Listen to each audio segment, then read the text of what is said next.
registration, they are doing card replacement, they are doing updates of people's personal information.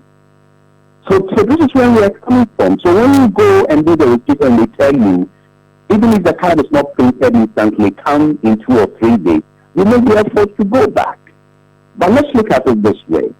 After the extension of the SIM card re-registration, I mean the second extension up to the end of this month, send your cameras around and see whether you find people at these centers in the numbers that we all witnessed before the second deadline.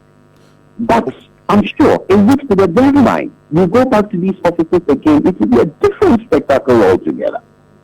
So these are the challenges that we are also confronted with. We have permanent staff of just about 1,300 across Ghana.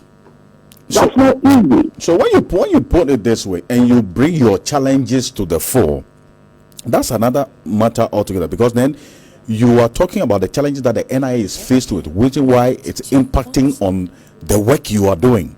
For that one, the public can only get to know. We can't solve that. Okay, but for as long as I get the point, let me just get to the point. I allowed you to talk.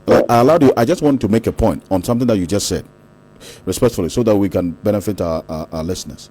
So, to the extent that you have a challenge with the poor staffing or inadequate staffing, what measures have you put in place to ensure that the public will not be the victims of your problems, so that, for instance, employing technology, so people know specifically when their cards are ready, where they can pick them up, and the time they can pick them up, so that it will prevent this waste of taking vehicle or spending fuel, going to 3-4 offices in this economic situation.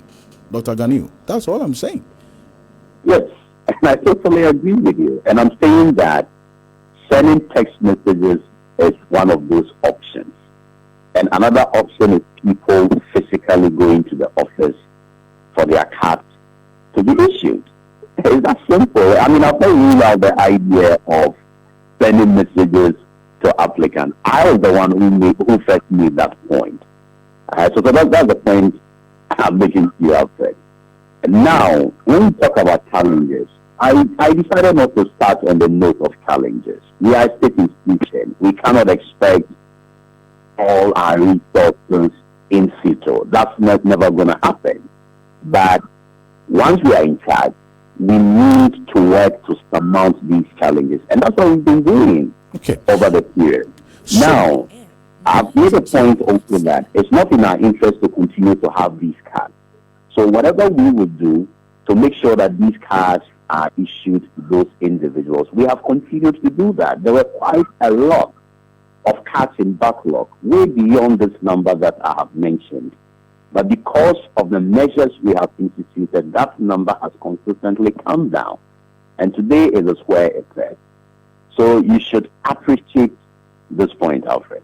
Well, I appreciate your challenges, and that's why I'm also putting up the concerns of the public, which I hope that you also appreciate, that something has to be done so as to save the Ghanaian people of that stress of wasting money, moving from one office to the other, looking for the Ghana card, which is now the source document for a number of things that's going on. So you're saying that 503,000 people, 706 people, those cards are yet to be printed.